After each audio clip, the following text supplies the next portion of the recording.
नमस्कार इंडियंस, अपना इंडिया में आपका बहुत बहुत स्वागत है। मैं हूं आपका दोस्त देवेंद्र पटेल। आप सब स्वस्थ और अच्छे होंगे ऐसी उम्मीद और हम कामना करते हैं। दोस्तों, आज हम आपसे बात करेंगे ज्योति मौर्य के प्रेम विवाह की। जी हाँ, आप ठीक सुन रहे हैं, प्रेम विवाह। ज्योति मौर्य का आलोक मौर्य के साथ क्या प्रेम विवाह हुआ था, इस पर हम आपसे बात करेंगे। फिर मनीष दुबे के साथ क्या हुआ, मनीष दुबे के साथ ज्योति मौर्य का प्रेम था या फिर कोई निजी हित जिसको ज्योति मौर्य ने प्रेम का रूप दिया। यानी कि ज्योति मौर्य और मनीष दुबे ने एक प्रकार से मीडिया के सामने स्वयं एक्सेप्ट भी किया जो आरोप आलोक मौर्य ने लगाया था कि मेरी पत्नी के अवैध संबंध और प्रेम प्रसंग जो है मनीष दुबे के साथ चल रहा है। इस पर हम आपसे बात करेंगे। दूसरी हम आपसे बात ये करेंगे अंजू थॉमस की, जो जुलाई के महीने में अंजू थॉमस हिंदुस्तान से पाकिस्तान गई थी और पाकिस्तान में जाकर नसरुल्लाह से शादी कर ली थी। वो कल भारत लौट आई है। अब अंजू थॉमस की मुश्किलें बढ़ने वाली हैं। यानी कि जो अंजू से फातिमा बन गई थी पाकिस्तान में जाकर, उसने धर्म परिवर्तन कर लिया था, उसे अंजू थॉमस कहा जाए या फिर फातिमा, इस पर भी संशय है।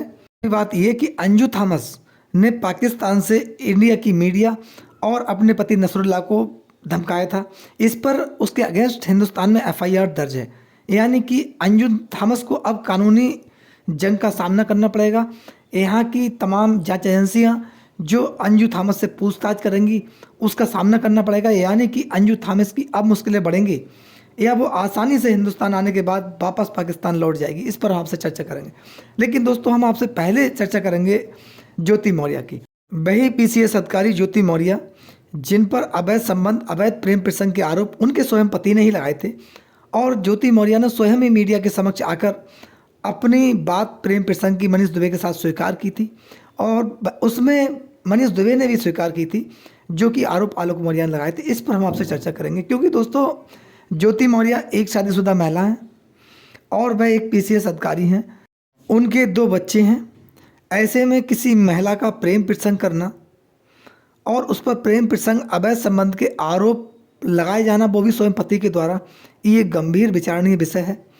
क्योंकि ज्योति मौर्य एक संवैधानिक पद पर बैठी हुई अधिकारी है और स्वयं ज्योति मौर्य पर अवैध प्रेम प्रसंग और अवैध संबंधों के आरोप लगने के साथ साथ ये भी गंभीर आरोप लगे थे कि उन्होंने भ्रष्टाचार किया है, अवैध धन वसूली की है, अवैध संपत्ति अर्जित की है। यानी कि 33 करोड़ का लेन देन का आरोप अवैध रूप से आलोक मौर्य ने अपनी पत्नी पर लगाया था। ज्योति मौर्य के प्रेम प्रसंग की हम आपसे बात इसलिए कर रहे हैं कि आलोक मौर्य, जो कि ज्योति मौर्य के पति हैं, ज्योति मौर्य और आलोक मौर्य दोनों दूर के रिश्तेदार थे पहले। उसके बाद दोनों का मिलना जुलना प्रारंभ हुआ और दोनों का प्रेम प्रसंग आगे बढ़ा। उसके बाद रिश्तेदारों की, दोनों परिवारों की सहमति के उपरांत दोनों का विवाह कर दिया गया। ज्योति मौर्य और आलोक मौर्य दोनों की 2 बेटियां हैं। ज्योति मौर्य शादी के बाद पीसीएस अधिकारी बन गई और आलोक मौर्य 4th क्लास कर्मचारी थे। दोस्तों, ज्योति मौर्य और आलोक मौर्य का प्रेम प्रसंग होने के बाद आलोक मौर्य के साथ विवाह हुआ। लेकिन 2 बेटियां हो जाने के बाद, एक लंबा समय बीत जाने के बाद, ज्योति मौर्य 2 बच्चों की मां होने के उपरांत उनमें ऐसा कौन सा प्रेम जागा कि उन्हें मनीष दुबे के साथ जाना या मनीष दुबे से प्रेम प्रसंग करना सहज और सरल और उत्साहवर्धक महसूस हुआ।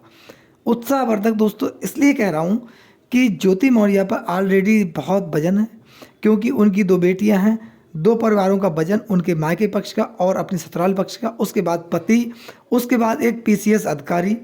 और पीसीएस अधिकारी के लिए सामाजिक काम इतने होते हैं कि उन्हें अपनी ड्यूटी से वक्त नहीं मिलता है अपने परिवार की ओर देखने के लिए।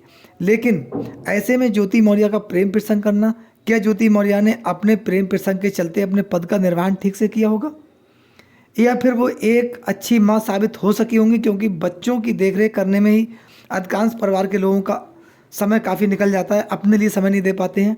फिर ज्योति मौर्य के पास इतना वक्त कहाँ से आया? इसका ये अनुमान लगाया जा सकता है कि ज्योति मौर्य ने अपने पद का निर्वहन ठीक प्रकार से नहीं किया होगा।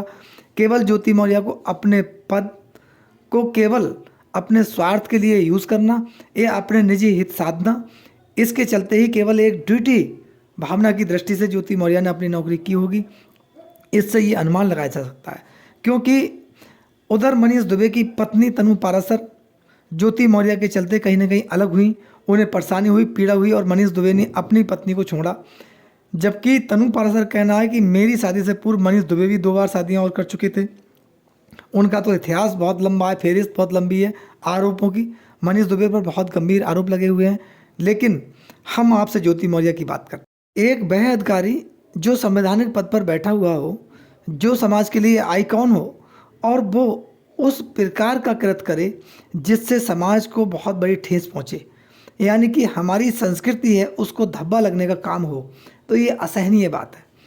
और दूसरी प्रकार से ये देखो कि ज्योति मौर्य के अगेंस्ट भ्रष्टाचार का आरोप लगा, उन पर अवैध संपत्ति अर्जित करने का आरोप लगा, तो ये उनके पद की गरिमा गिराने के साथ साथ देश हित और समाज हित में बिल्कुल नहीं है। क्योंकि भ्रष्टाचार का आरोप एक पीसीएस अधिकारी पर लगना बहुत संगीन अपराध है। इसकी जांच व्यापक रूप से होना देश की आम जनता और राष्ट्र हित में बहुत जरूरी है। ये ज्योति मौर्य की बात हम इसलिए आपसे दोबारा की कि ज्योति मौर्य जैसा ही प्रकरण ठीक अंजू थॉमस का था। वो भी 2 बच्चों की माँ, उनकी भी बेटी ज्योति मौर्य की बेटी से कुछ बड़ी, यानी कि लगभग 14 साल की बेटी अंजू थॉमस की, और उनका एक बेटा। उन्हें भी प्रेम प्रसंग का भूत चढ़ा, और प्रेम प्रसंग का ऐसा भूत चढ़ा कि उन्होंने हिंदुस्तान का बॉर्डर ही क्रॉस कर दिया। और पाकिस्तान जाने के बाद हिंदुस्तान विरोधी बातें करना, हिंदुस्तान के खिलाफ जहर उगलना, अपने पति के लिए अपशब्द कहना, और उन्हें ये कहना कि मुझे पाकिस्तान में काफ़ी आराम है, रिलैक्सेबल हूँ, मैं यहाँ बहुत खुश हूँ। ये क्या है दोस्तों? वहाँ जाकर फातिमा बन जाना, अपना निकाह कर लेना, उसके बाद हिंदुस्तान वापस आना। अंजू थॉमस पाकिस्तान से अटारी बॉर्डर के द्वारा हिंदुस्तान में कल एंट्री कर गई, और हिंदुस्तान में आने के बाद जब उसका सामना मीडिया से हुआ तो मीडिया के सवालों से बचती हुई नजर आई। उसने कोई सवाल का जवाब नहीं दिया, बल्कि अपने आप को बचाते हुए निकल गई। दोस्तों, वह अंजू थॉमस जो पाकिस्तान में जाकर रील बना रही थी, हिंदुस्तान विरोधी बातें बोल रही थी, अपने पति को और मीडिया को, हिंदुस्तान की मीडिया को धमकाने का काम कर रही थी, और तमाम ऐसे वीडियोज़ ऑडियोज़ उसने वायरल हुए उसके, जिसमें वो अपने आप को ये महसूस करा रही थी कि मैं बहुत खुश हूँ और मुझे कोई परेशानी नहीं हिंदुस्तान में, बल्कि मैं परेशान थी। अपने पति अरविंद के बारे में उसने क्या शब्द बोले ये देखिए। इसके चलते उसके खिलाफ एफआईआर भी हिंदुस्तान के अंदर दर्ज हुई। लेकिन अब अंजू उर्फ फातिमा को हिंदुस्तान में कानूनी प्रक्रिया का सामना करना पड़ेगा, उन्हें तमाम जांच एजेंसियों के सवालों का जवाब देना पड़ेगा, और जो बात कहकर हिंदुस्तान के अंदर अंजू उर्फ फातिमा आई है, उसका कहना है कि मैं अपने बच्चों से मिलना चाहती हूँ, बच्चों के बिना बहुत परेशान हूँ। क्या इसके पीछे कोई चाल हो सकती है? जिस प्रकार से हिंदुस्तान से वह पाकिस्तान गई थी, क्या वह देश विरोधी गतिविधियों में लिप्त थी? इसकी भी जांच होगी। लेकिन दूसरी बात और है कि वह अपने बच्चों से क्या आसानी से मिल पाएगी, या उसके पति अरविंद और उसका माँ के पक्ष के जो लोग हैं काफ़ी अंजू से दूर हैं और नाराज़ हैं, क्या वह आसानी से मिल सकती है अपने बच्चों से? क्या उसे कानूनी प्रक्रिया का पालन करना पड़ेगा? जी हाँ, अब अंजू को कानूनी प्रक्रिया का सामना करना पड़ेगा, और तमाम जो जांच एजेंसी हैं उनका भी सामना करना पड़ेगा, उनके सवालों का जवाब देना पड़ेगा, क्योंकि ये राष्ट्र सुरक्षा का मामला है और राष्ट्र सुरक्षा सर्वोपरि है। दोस्तों, अंजू थॉमस का जो प्रेम प्रसंग, जो फरमान चढ़ा, वह उस उम्र में चढ़ा जब उनके बच्चे बड़े हो चुके हैं, और वहाँ पर उनके परिवार की जिम्मेदारी उनके ऊपर होना चाहिए थी। ठीक इसी प्रकार से ज्योति मौर्य पर प्रेम प्रसंग का जब भूत चढ़ा, तब उन पर देखा जाए तो वो भी उम्र के उस पड़ाव पर थी जिन पर परिवार की जिम्मेदारी और एक संवैधानिक पद पर बैठे हुए अधिकारी के रूप में उन पर जिम्मेदारी, यानी कि 2 जिम्मेदारियां ज्योति मौर्य पर थी। क्या इस प्रकार का कृत्य समाज और भारतीय संस्कृति के लिए घातक नहीं है?